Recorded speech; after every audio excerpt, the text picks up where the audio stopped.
Tata chest petrol timing பாருங்க நம்மளே.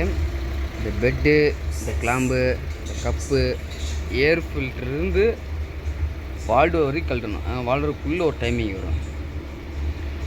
இங்கிட்ட வந்து டைமிங் வந்து இந்த சைடு வரும். கியர் பாக்ஸ் இந்த அவுட்டரில் வரும். நார்மல் இண்டிகா மாதிரி தான். உங்களுக்கு இதெல்லாம் பிரிச்சுட்டு இன்னொரு வீடியோ உங்களுக்கு போடுறேங்க. ஃப்ரண்ட் வீலெலாம் கழட்டணும். கீழே AC belt, dynamo belt, crank புள்ளி இது எல்லாமே கழட்டணும். இப்போ பாருங்கள் நண்பர்களே, பாதி பிரித்தாச்சு.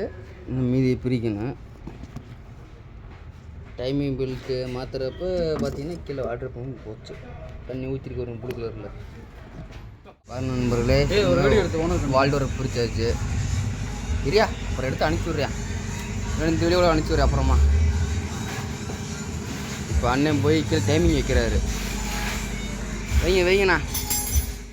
இந்த பாருங்க நண்பர்களே, கிராங்குக்கு வந்து டைமிங் வந்து சின்னது தான் வைக்கணும். 5 நம்பர் அலைங்க யூஸ் பண்ணக்கூடாது. உடுக்குள்ள லாக் ஆகாது. செகண்ட் ஸ்டோக்கு தான் வரும். இதில் இருக்க ஒரு T25 இதை வைங்க கரெக்டாக இருக்கும். அதே மணிக்கு கேமுக்கு இங்கே வந்துடும். தெரிய பார்த்தீங்கன்னா வாட்ட ஒன்று அதே கேமு 2வது ஸ்டோக்கில் டைமிங் வந்துடும். அப்படியே ஃப்ரெண்டை கழட்டி டைமிங் பெல்ட்டை மாதிரி வாட்டர் பம்ப் மாத்திரம் தான் வேலை முடிஞ்சிச்சு.